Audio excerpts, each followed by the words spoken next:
Il y a un peu plus d'une année, le 21 février 2022, la Cour constitutionnelle de Colombie votait la dépénalisation de l'avortement jusqu'à 24 semaines de grossesse.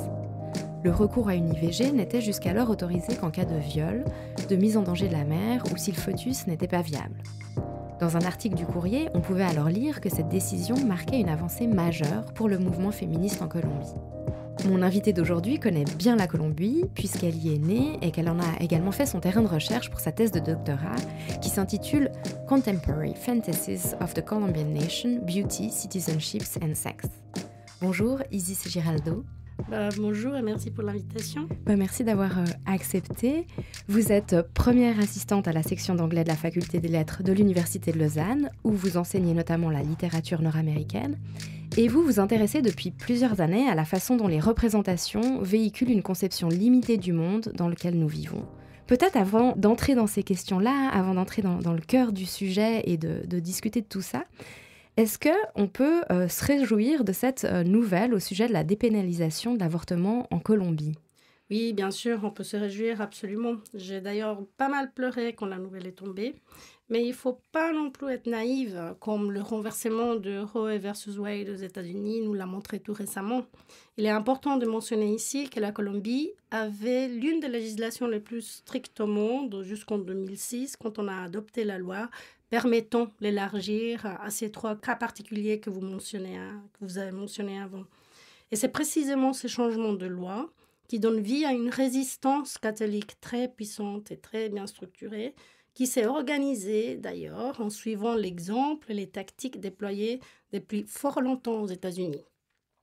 Parce que le renversement aux États-Unis de Roe versus Wade s'est produit en 2021, mais le travail de base pour y arriver a commencé après l'adoption de ces textes de loi en 1973 et a pris beaucoup de force pendant l'ère de Reagan, quand on voit la création de réseaux d'influence catholiques et chrétiens très à droite, qui vont mettre en fait en place un militantisme légal, catholique et chrétien, mais laïque, dont le but est de se servir du cadre de droit libéral et de la démocratie libérale pour démanteler tant le droit libéral comme la démocratie libérale. Donc ça, c'est leur but à long terme. Parfois, on croit que ça, c'est arrivé à cause ou grâce à Trump, mais en fait, l'architecte direct de la nomination des juges hyper conservateurs de la Cour suprême de justice des États-Unis, qui sont derrière ce renversement de Roe versus Wade, est un monsieur qui s'appelle Leonard Leo, un avocat, membre de l'Opus Dei, qui a joué un rôle crucial dans un de ces réseaux dont je parle depuis les années 80, un réseau qui s'appelle The Federalist Society. Ce militantisme légal est puissant et riche, et il est aussi transnational. Il est très très fort dans tout le continent américain, y compris la Colombie, mais a aussi des tentacules en Europe, par exemple en Espagne, en France, en Angleterre. Et je fais ce détour par les États-Unis parce qu'il faut comprendre qu'on vit dans un monde où tout est vraiment globalisé. Nous parlons souvent de comment les mouvements de contestation comme le MeToo se propagent globalement, mais on parle peu du fait que la réaction, elle est aussi globale.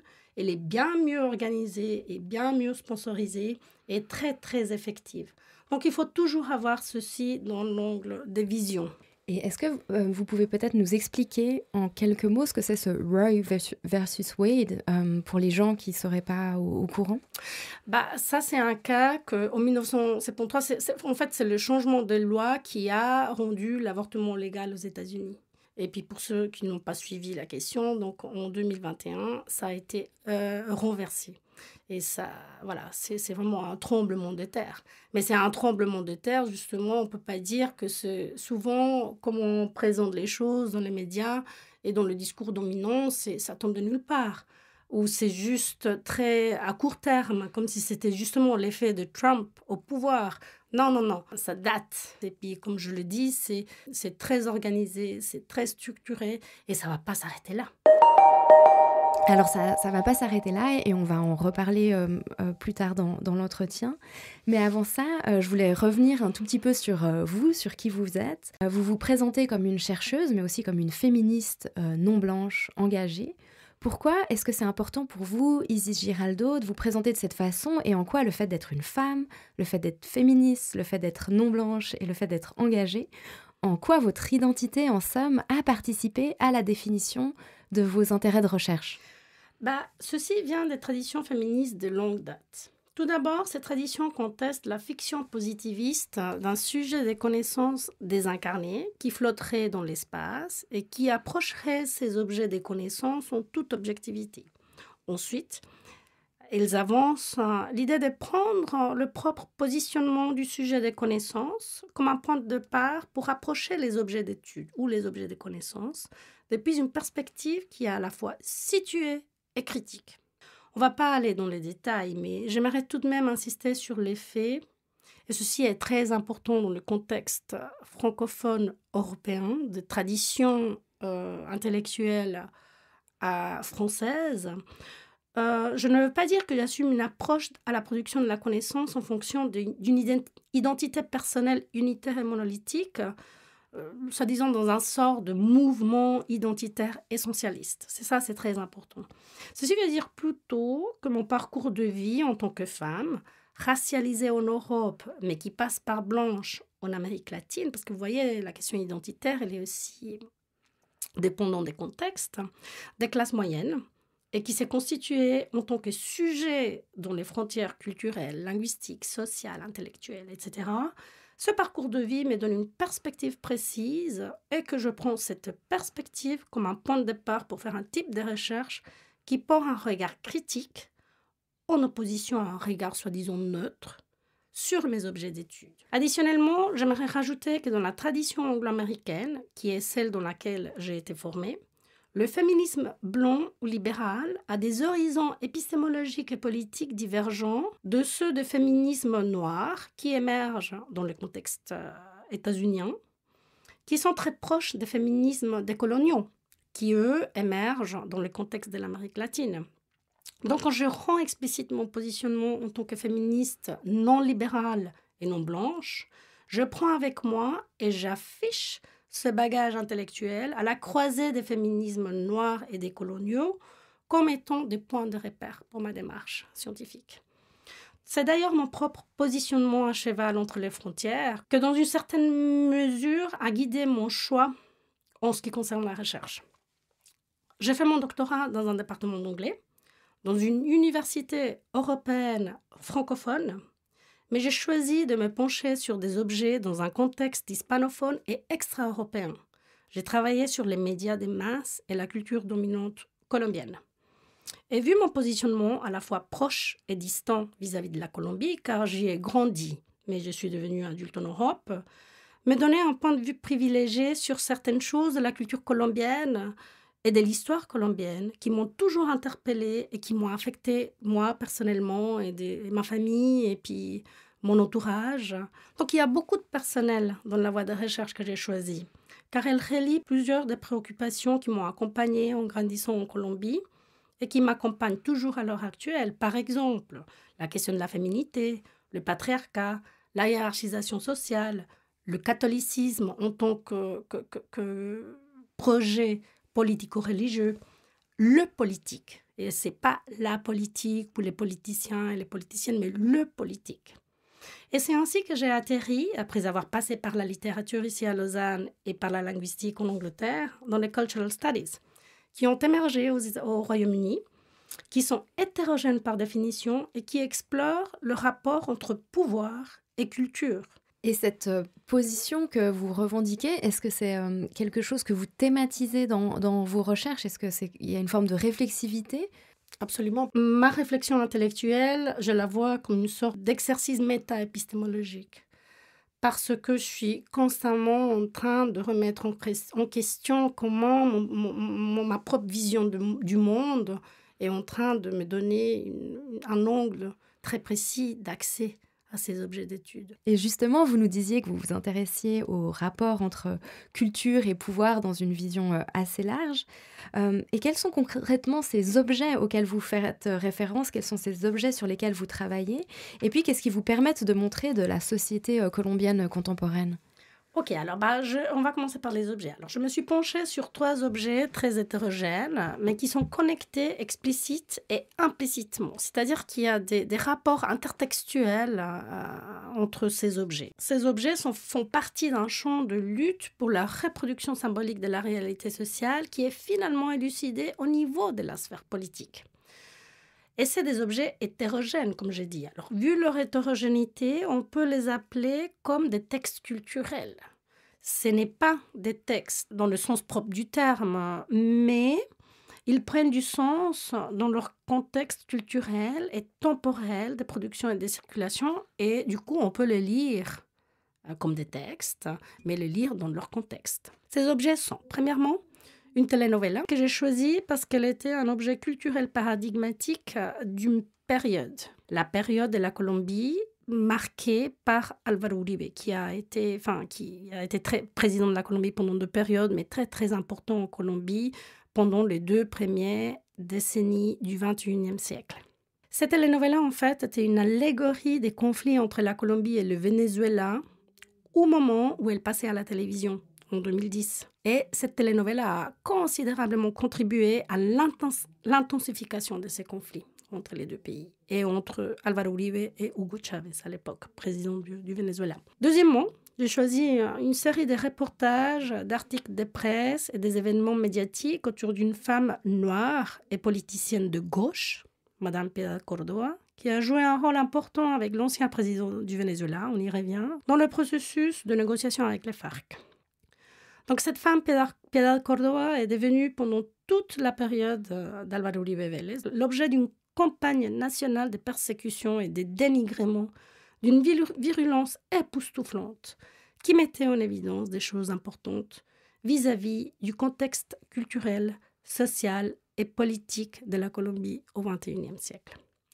Troisièmement, j'ai choisi un magazine qui a été fondé en 1999, dont la direction a été prise par un journaliste qui s'appelle Daniel Samper Ospina et qui l'a transformé tout de suite après en une sorte de Playboy à la colombienne.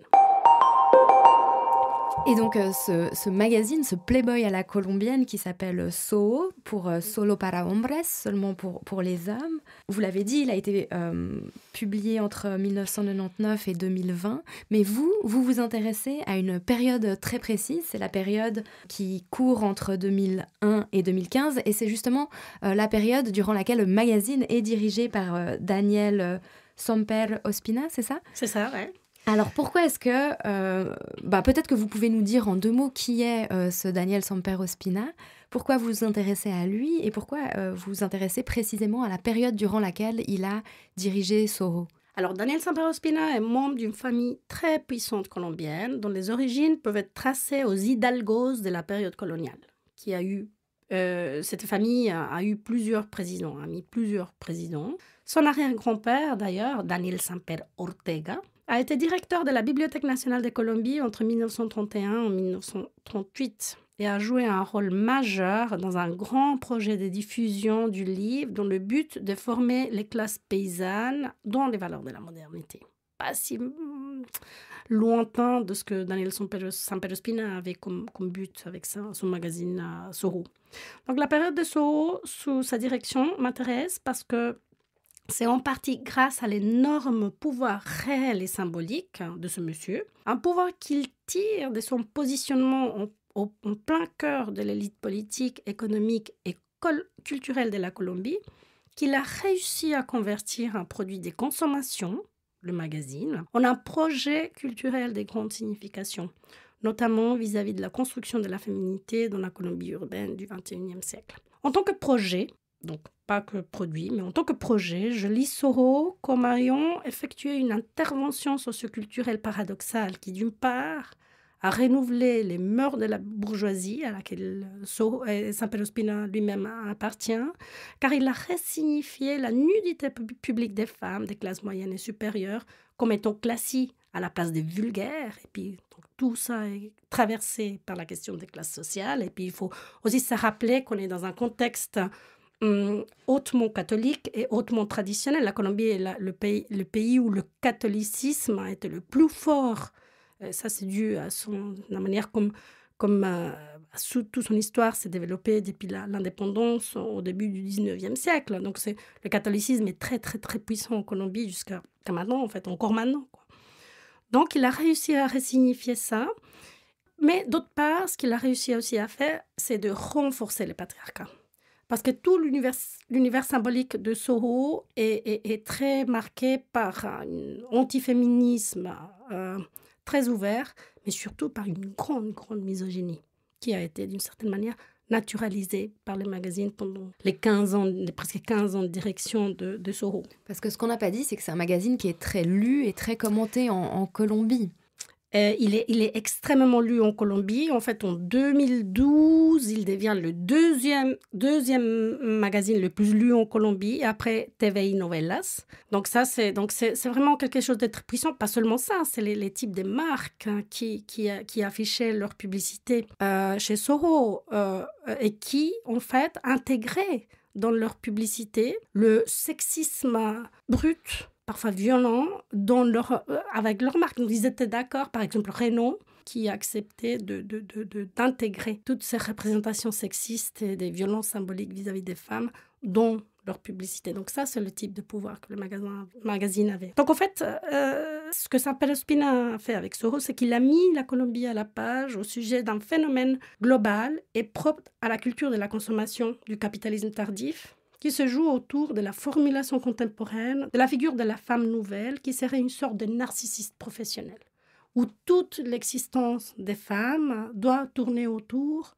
du fait d'incarner, on va y revenir, une féminité spectaculaire. Et alors, qu'est-ce que l'étude détaillée de Soho, que vous qualifiez d'ailleurs dans un article de théâtre virtuel, je pense qu'on peut rapprocher ça du spectaculaire, enfin vous allez nous en dire plus.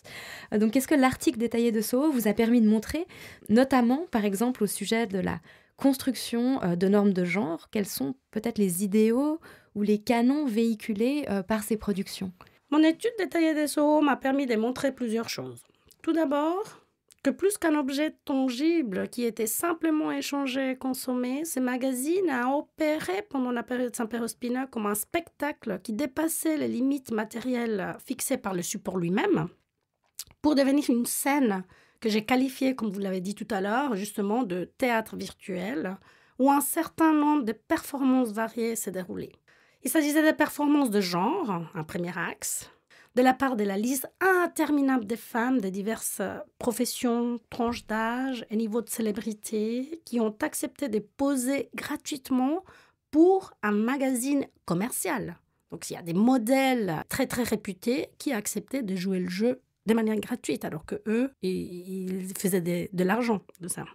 Mais il s'agissait aussi d'une performance de classe, articulée bien sûr avec le genre et la race, de la part de celles et ceux qui y écrivaient. Il faudrait aussi noter qu'un grand nombre des grandes pointures littéraires de la Colombie et de l'Amérique latine ont écrit pour Soho. Donc Soho est devenu une plateforme pour lancer les carrières de plusieurs écrivains, hommes et femmes en Colombie.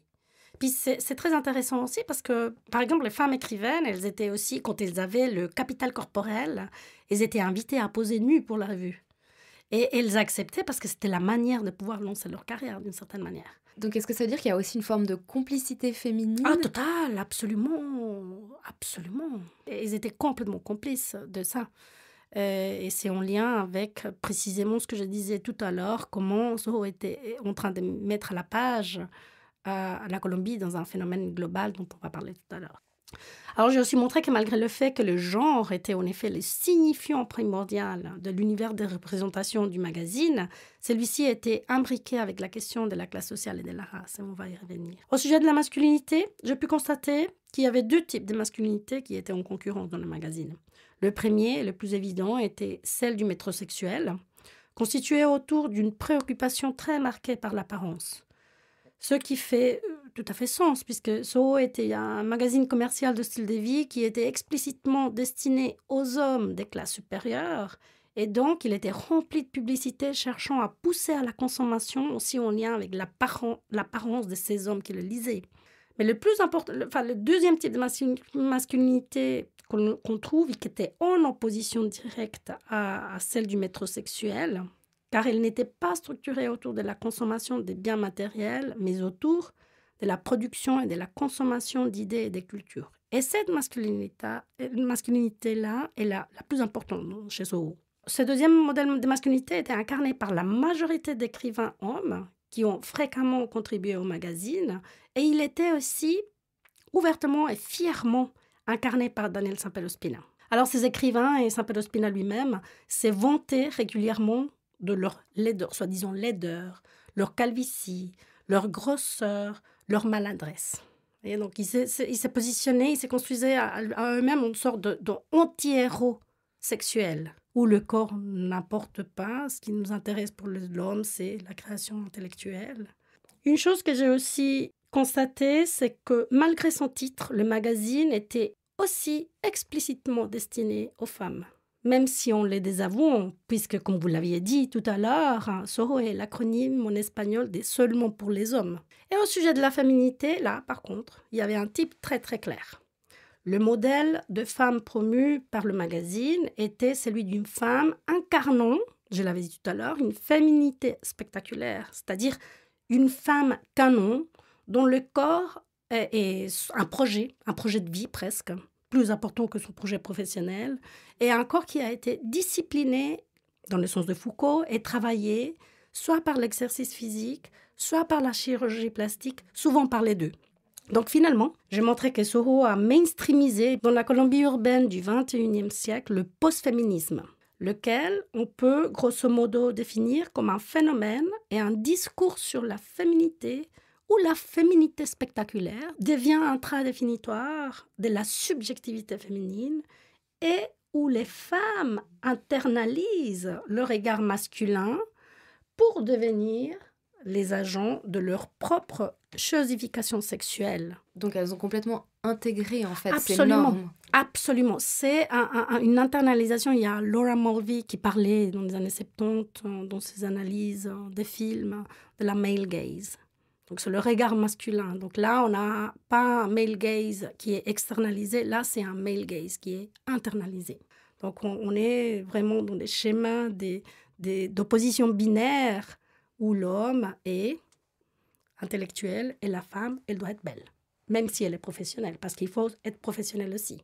Et avec tout ce que ça ramène, parce que par rapport à ce que c'est devenir vieille, et par rapport au post-féminisme, l'exemple qui vient tout de suite à la tête, c'est celui de Madonna, qui a construit toute une carrière sur justement ce paradigme post-féministe où tout le pouvoir de la femme repose sur son pouvoir sexuel vis-à-vis du regard masculin, mais qui a finalement une date d'expiration. Parce que dès qu'elle dépasse un certain âge, elle devient le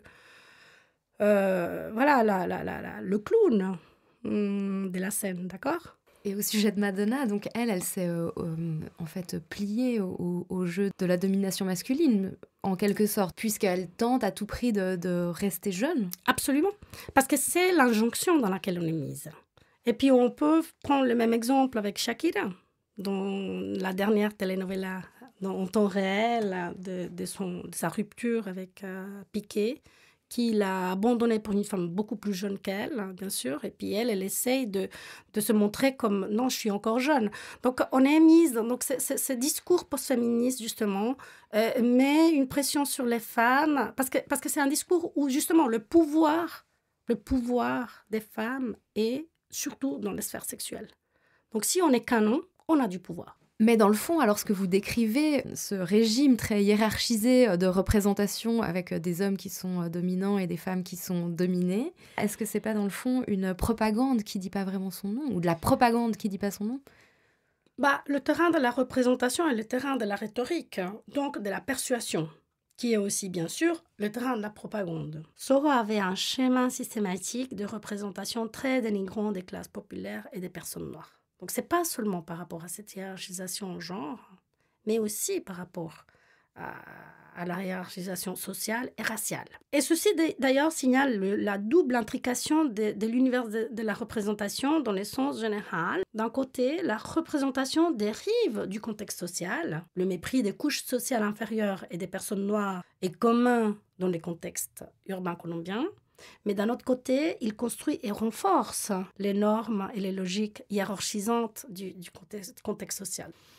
Des schémas de dénigrement symbolique systématique d'une catégorie des gens, les classes populaires, les personnes noires, les femmes, les homosexuels, contribuent à la naturalisation des violences symboliques contre les personnes appartenant à ces catégories. Donc, ceci est important parce que quand ces violences symboliques systématiques se transforment en violences matérielles contre ces mêmes personnes, ceci est moins choquant. Car l'objet de la violence a déjà été construit à répétition dans la psyché des observateurs ou bien enfin des consommateurs de ces représentations comme étant des êtres humains d'une catégorie inférieure. Et alors, quelles sont les conséquences très concrètes de cette vision du monde sur la vie des gens ? J'ai un exemple très concret du cas de la Colombie. Donc, pendant le gouvernement d'Álvaro Uribe Vélez, des milliers de personnes, surtout des hommes jeunes et tous pauvres, ont été tués par l'armée colombienne dans le cadre de la guerre contre-insurgente de longue date et toujours sponsorisée par les États-Unis. Le processus était le suivant, ça vaut la peine quand même de le décrire en détail. Les victimes étaient recrutées par le biais des mensonges par des recruteurs professionnels. Ces recruteurs étaient soit des paramilitaires, c'est des milices d'extrême droite qui existent en Colombie depuis 1930, donc soit des paramilitaires démobilisés, soit des citoyens ordinaires qui s'inscrivaient dans des réseaux d'informateurs qui avaient été créés par le gouvernement d'Álvaro Uribe. Donc c'était des réseaux d'informateurs pour dénoncer, soi-disant, les guérilleros, d'accord ? Et elles étaient conduites aussi dans des zones désignées, loin du site de recrutement. On les recrutait à un endroit, on allait les tuer de l'autre côté de la Colombie. Donc la patrouille qui avait lancé le processus, qui allait rendre compte des corps et obtenir des récompenses, arrivait au préalable dans la zone désignée pour faire croire qu'en fait elle était en train de participer dans une manœuvre militaire. C'était toujours dans des zones où les guerrilleros étaient censés d'y être. Et comme ça, ils pouvaient justifier leur présence. Et ils pouvaient justifier qu'ils avaient utilisé des armes et ils pouvaient justifier qu'ils avaient tué des gens. Donc ensuite, on passait à une mise en scène pour donner l'impression justement qu'un combat légitime avait eu lieu. Et la mise en scène consistait à habiller les victimes en guerrilleros et à placer des armes de feu dans les mains de ces victimes. Donc ce scandale, il a éclaté en 2007. Et la grande majorité des crimes ont été commis pendant le ministère de défense de Juan Manuel Santos, qui a eu le prix Nobel de la paix après avoir signé le processus de paix avec les FARC. Donc ça, on oublie, on les met aux oubliettes, toute cette histoire. Jusqu'en 2015, on parlait d'un nombre de victimes autour des 3000. Récemment, après la négociation, le processus de paix avec les FARC, il y a eu une commission qui a été formée. Et puis le chiffre le plus récent est des 6000 personnes qui ont été tuées par l'armée colombienne. Mais si on posait la question au sujet des falsos positivos aux classes moyennes colombiennes, la réponse sur laquelle on tombait était toujours « c'est le prix à payer pour avoir la sécurité ». Et puis c'est très intéressant parce que le terme explicite qu'on utilise pour désigner les classes moyennes en Colombie, c'est « gente de bien », donc des personnes de bien. Parce que ce que vous êtes en train de nous dire, c'est que le gouvernement, pour justifier en fait ces 6000 assassinats, on peut le dire, a déployé un discours sécuritaire. Toujours, le discours sécuritaire était au cœur de la question. Mais la question qu'on doit se poser, la question qu'on se pose toujours, c'est la sécurité de qui ? Quand on entend les gens, par exemple, une fois j'étais à Vidi et puis il y avait une femme qui travaillait pour l'ONU, je crois, qui était en train de parler comment la Colombie avait retrouvé la sécurité. Moi, j'étais très fâchée, très en colère, parce que c'est la sécurité de qui ? Oui, des classes moyennes, oui. Mais c'est juste, on a tué 6000 personnes pour montrer à la gente de bien qu'on était en train de faire notre boulot. Mais parce que ces gens, concrètement, qu'est-ce qu'on leur reprochait ? On arrive très bien, c'est très bien la question, parce qu'en fait, il faut parler maintenant du profil des victimes. Elles avaient un profil très, très, très précis. Donc, ils étaient pour la plupart jeunes, et la vaste majorité étaient des hommes, ça j'ai dit tout à l'heure. Ils étaient tous pauvres, voire extrêmement pauvres. C'était des paysans, des personnes appartenant à des groupes indigènes, des personnes sans emploi. Un grand nombre d'entre eux étaient des personnes exclues socialement. c'est-à-dire des personnes sans abri, enfin des personnes handicapées mentaux, des toxicomanes, des schizophrènes. Il y avait le cas un cas qui est sorti à la télé à l'époque, d'un jeune homme de 23 ans, je crois, qui avait l'âge mental d'un gamin de 9 ans, qui s'est fait tuer et s'est fait passer par guerrier. Et puis c'est une victimisation terrible pour ces familles aussi, parce que c'était souvent des mères célibataires, très très pauvres, parce qu'en plus de l'assassiner, elles devaient vivre avec le stigma que leur enfant était guerrillero. Parce que c'était très stigmatisant, très très stigmatisant. Donc c'est vraiment c'est une histoire d'horreur.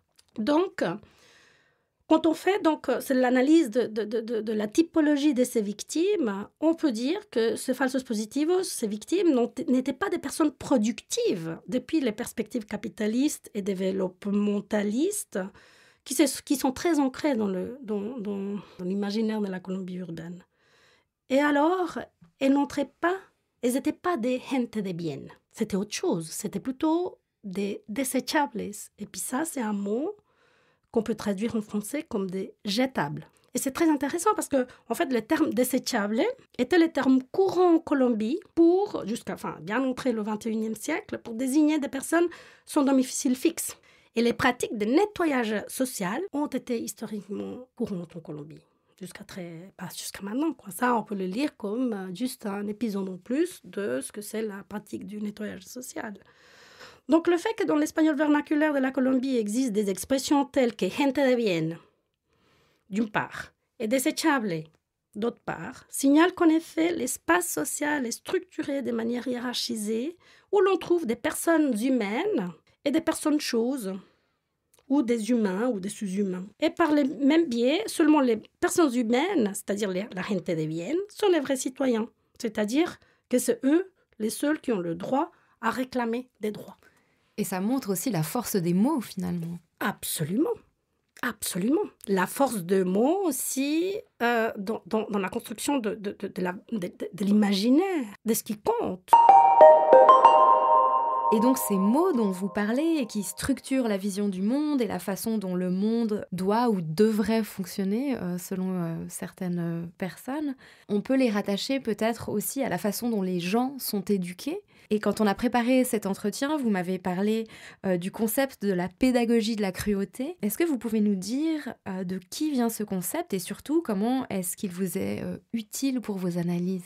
Alors oui, avant de me lancer sur la question de la pédagogie de la cruauté, moi j'aimerais rebondir sur le mot éducation, que l'on comprend souvent dans un contexte très cadré et institutionnel. Mais comme moi je travaille dans les media studies et les cultural studies, je conçois aussi que l'éducation, la manière comme on est formé sur ces questions de comment le monde fonctionne et comment le monde doit fonctionner passe par d'autres biais.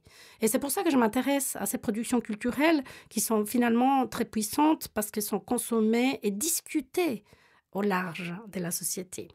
Pour revenir à la question de la pédagogie, donc le terme pédagogie est en lien avec cette vision du divertissement et puis de la culture des masses et de la culture populaire comme étant une force aussi qui forme les gens. Ce terme de pédagogie de la cruauté vient de Rita Segato, qui est une anthropologue argentine, que j'adapte un peu et que je déploie dans le contexte de ce qu'on vit au moment actuel. Donc on peut définir les pédagogies de la cruauté comme des actes et des pratiques qui enseignent, habituent et programment les gens à normaliser des niveaux d'empathie extrêmement bas vis-à-vis de certaines catégories de personnes, de manière que les actes de cruauté vis-à-vis de ces personnes, quand ils arrivent, sont justifiés et ou ne sont pas contestés. Et puis là, il faut penser donc aux falsos positivos, d'accord ? Donc, on peut prendre, en plus des falsos positivos, on peut aussi prendre des exemples de l'histoire européenne, du contexte européen, et de l'histoire européenne plus lointaine et plus récente. Par exemple, la propagande nazie, qui s'est systématiquement déshumanisé les Juifs, a habitué, ou plutôt à former la population allemande à accepter des actes d'extrême cruauté vis-à-vis des Juifs. Sans ceci, donc cette répétition d'images dénigrantes et puis déshumanisantes, L'Holocauste n'aurait jamais été possible parce que pour pouvoir le faire, il fallait une acceptation implicite et explicite de la population.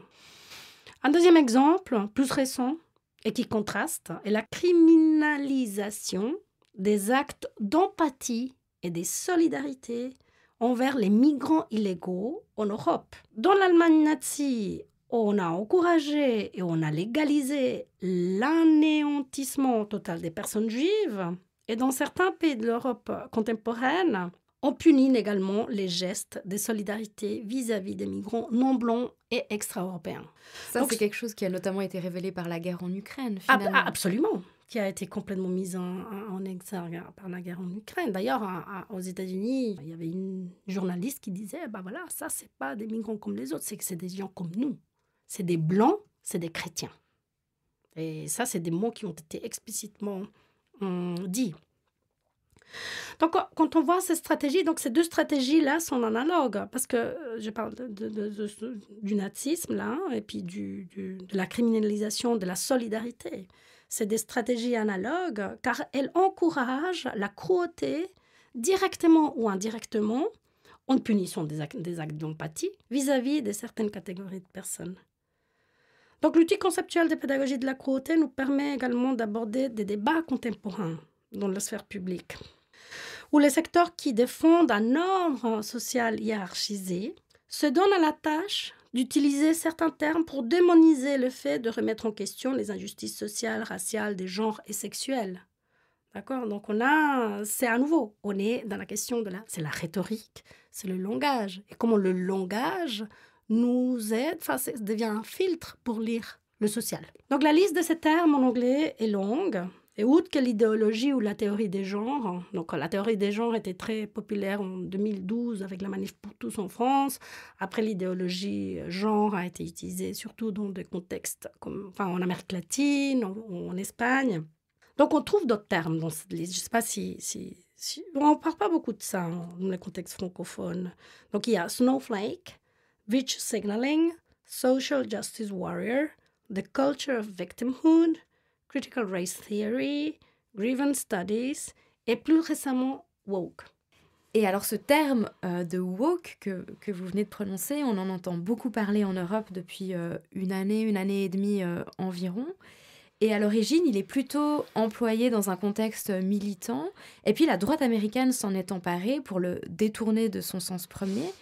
Et donc, avant de parler de ce détournement et des effets de ce détournement, est-ce que vous pouvez nous rappeler qu'est-ce que c'est ce woke ou ce wokisme dans son sens premier et dans quel contexte ce terme a émergé avant d'arriver jusqu'à nous ? Alors, le mot woke est la forme passée du verbe anglais to wake, qui veut dire se réveiller. Et il a pris une signification importante dans le contexte de l'activisme afro-américain du XXe siècle, dans le but d'accentuer l'importance pour les Noirs américains aux États-Unis d'être constamment alertes, donc éveillés, face à la toujours possible, ou plutôt probable, brutalité policière envers eux, une brutalité qui d'ailleurs peut être lue comme une des nombreuses afterlives of slavery. Donc woke est actuellement déployé de manière décontextualisée par un ensemble d'acteurs hétérogènes, ça c'est important. C'est des acteurs dont certains s'auto-représentent souvent comme étant apolitiques et qui, malgré leur hétérogénéité, ont un agenda politique clair et des intérêts alignés. Le but de ce déploiement est rhétorique. Il s'agit de reprendre le contrôle du récit et ainsi pouvoir donner un coup de frein aux contestations au statu quo qui sont devenues très courantes et très vocales dernièrement en Occident.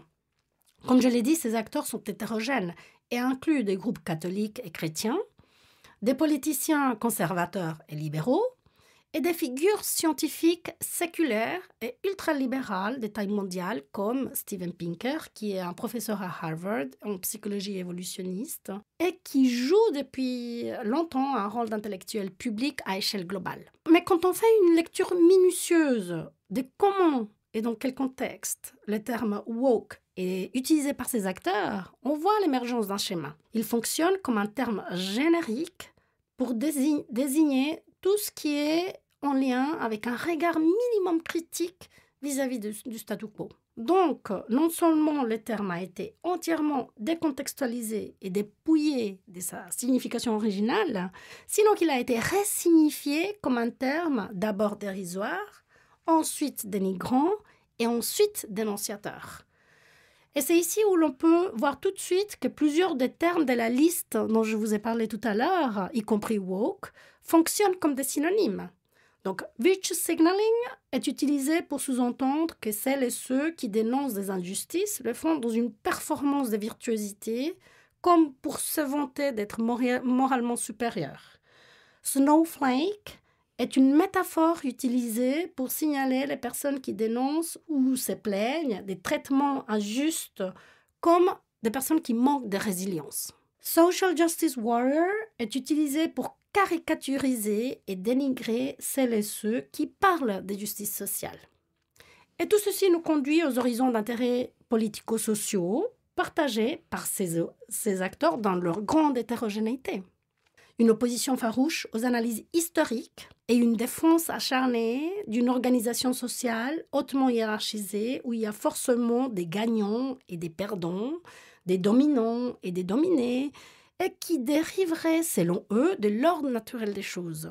Et donc, ce déploiement péjoratif du terme woke que vous mentionnez prend beaucoup de place dans l'espace public et médiatique. On a récemment eu quelques exemples plus ou moins fameux, avec notamment une polémique aux États-Unis autour de la Xbox, qui propose un mode économie d'énergie, et certains conservateurs américains ont accusé la marque de manipuler les enfants en essayant de les convertir à la cause climatique dès le plus jeune âge grâce à ce mode. Et ce débat anti-woke, il est aussi présent en Suisse, notamment dans le débat politique, puisqu'en février dernier, il y a quelques semaines à peine, l'UDC a annoncé vouloir faire de la lutte contre la folie woke une de ses priorités en vue des élections fédérales qui auront lieu en octobre, donc à la fin de l'année.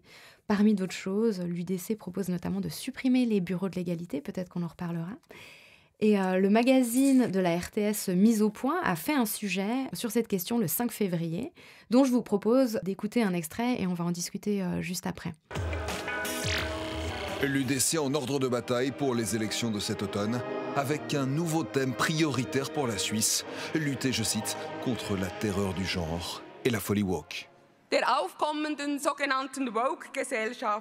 Résister à la société woke qui s'annonce et dans laquelle une minorité intolérante veut décider comment la majorité doit se conduire est une bataille décisive pour l'UDC.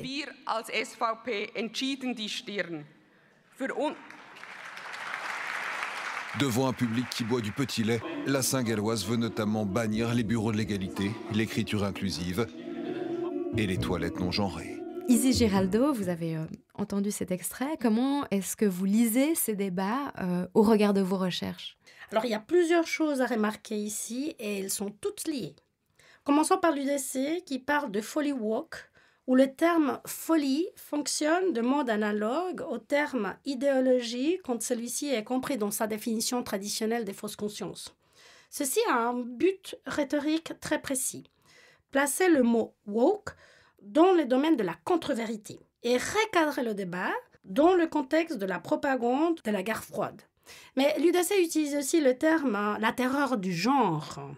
Et ceci, de l'autre côté, fonctionne en évoquant « the war on terror » de la période Bush-fils. Donc, tant la propagande de la guerre froide comme celle de la période de Bush ont été extrêmement effectives, en particulier dans la construction de quelques fausses équivalences. La première est entre démocratie libérale et démocratie, c'est-à-dire qu'à l'heure actuelle en Occident, la seule expression démocratique considérée comme possible est la libérale. Deuxième fausse équivalence qui dépend de la première, l'Occident et la démocratie sont la même chose. Troisième fausse équivalence, capitalisme est égal à progrès. Donc tout ça a fortement contribué à représenter le projet occidental capitaliste comme le seul mode d'organisation sociale possible, car en suivant la même ligne argumentative, la seule alternative au capitalisme serait le grand méchant communisme. Et en termes de représentation, on est là dans un univers mélodramatique caricatural du même niveau que les telenovelas, dont l'une des caractéristiques principales est précisément qu'elles sont peuplées par des héros et des méchants. Et ceci nous conduit à l'exemple de la soi-disant polémique du mode économique d'énergie de la Xbox, qui n'est vraiment pas une polémique authentique, mais plutôt une polémique fabriquée. Parce qu'à différence des appels généraux de justice sociale, justice raciale, justice sexuelle, par des gens et des mouvements qui portent un regard critique sur le statu quo, l'idée d'économiser l'énergie peut tout de suite être connectée à la question du réchauffement climatique. Et la question du réchauffement climatique est directement en lien avec le capitalisme. Et voici le cœur de la question. Depuis les années 90 en Occident, les contestations au capitalisme sont restées dans les marges, car on était supposé d'être arrivé à la fin de l'histoire, selon Francis Fukuyama. Ceci n'a pas été le cas en Amérique latine, par exemple, où l'on trouve des dizaines de communautés paysannes indigènes, noires et métisses, qui vivent et défendent des modes d'organisation sociale et économique non modernes et qui sont en contradiction frontale avec le capitalisme et le développementalisme et qui comprennent et mettent en pratique des formes de démocratie qui sont différentes à la démocratie libérale. Alors, ce qui se passe en Occident à l'heure actuelle est que ces débats au sujet d'autres modes possibles d'organisation sociale sont en train de prendre la place. Du même pour le débat sur la justice raciale, sociale, sexuelle et des genres, sur les questions climatiques et son lien direct avec le capitalisme, car tous ces phénomènes climatiques extrêmes, à l'heure actuelle, sont en train d'arriver avec une très grande régularité. Donc tous ces débats-là ne sont plus dans les marges, mais sont en train de se mettre au centre. Donc du coup, pour les acteurs qui profitent fortement du statu quo, c'est-à-dire des structures sociales, c'est des acteurs qui profitent des structures sociales hiérarchiques, des rapports inégaux de pouvoir, raison pour laquelle les bureaux de l'égalité deviennent aussi des cibles de l'UDC, de l'exploitation des ressources de la terre et du travail des autres, du fracking, etc., il est vital de reprendre le contrôle du récit et d'arrêter tout de suite toute tentative de changement et même de réflexion critique vis-à-vis de ces questions. Donc, au fond, ce qui pose problème, c'est d'avoir conscience qu'on vit dans un monde traversé par des inégalités sociales, raciales, sexuelles et des genres, et que le réchauffement climatique est une conséquence directe du capitalisme et vouloir changer les choses. Alors, cette prise de conscience et l'envie d'agir qui s'en découle est construite symboliquement par ces acteurs comme un trait très négatif qui doit être éradiqué. Et donc, on arrive là sur la question de l'éducation dont on a parlé tout à l'heure, parce qu'en effet, l'éducation devient l'ultime champ de bataille. L'UDC veut s'attaquer aux sciences humaines à l'université, alors qu'aux États-Unis, le gouvernement de Floride, Ron DeSantis, a signé la loi Stop Woke, qui en effet interdit les discussions à la high school sur le racisme, l'oppression, les questions LGBT, les inégalités économiques, et bannit des livres de littérature qui revisitent l'histoire de l'esclavage, parmi d'autres. Enfin, par exemple, on ne peut plus retrouver les livres de Toni Morrison qui a obtenu le prix Nobel de littérature en 1993. C'est interdit maintenant d'enseigner Toni Morrison à l'école. Et ces livres ont été enlevés des bibliothèques scolaires. Et ceci, en tout cas, c'est mon argument, consiste en soi une démarche active qui veut entraver le développement de l'empathie d'un côté et de l'esprit critique de l'autre. C'est une démarche qui nous enseigne qu'on n'y peut rien contre les injustices, que l'organisation sociale est un miroir de la nature où il y a des prédateurs et des proies, des forts et des faibles, et où les ressources de la terre et le travail de ceux qui sont naturellement placés en bas de la pyramide sociale existent pour garantir le confort de ceux qui sont naturellement placés tout en haut. Et ceci, donc, je l'interprète comme étant une manifestation très concrète d'une pédagogie de la cruauté. Alors, ce que vous êtes en train de nous dire, là, c'est qu'on est vraiment face à une guerre des idées et des idéaux, peut-être. On interdit certaines autrices à l'école aux États-Unis. Moi, j'étais pas au courant, je l'apprends et je suis assez surprise. Qu'est-ce qu'on fait face à ces interdictions ? Écoutez, ce qui est important, c'est que oui, effectivement, on est en plein dedans dans la guerre des idées. Et puis, il faut aussi s'adapter à comment les choses bougent. Donc, il faut tout d'abord comprendre l'autre côté. Donc, c'est-à-dire, qu'est-ce qu'ils font, comment ils le font. Et puis, essayer de populariser peut-être plus les réflexions académiques qu'on est en train de porter sur ce type de questions. Et essayer de les de les montrer à un plus grand public, comme ce qu'on est en train de faire aujourd'hui. Alors, je vous remercie pour l'invitation. De rien, merci à vous de nous avoir éclairés, de nous avoir partagé toutes ces recherches. Et donc, effectivement, il faut transmettre la science au-delà des murs de l'université. Exactement. Merci Isis Giraldo et à bientôt. À bientôt.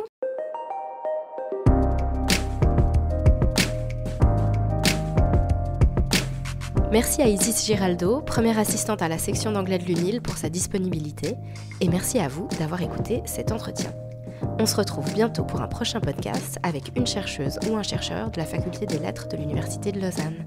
Salut!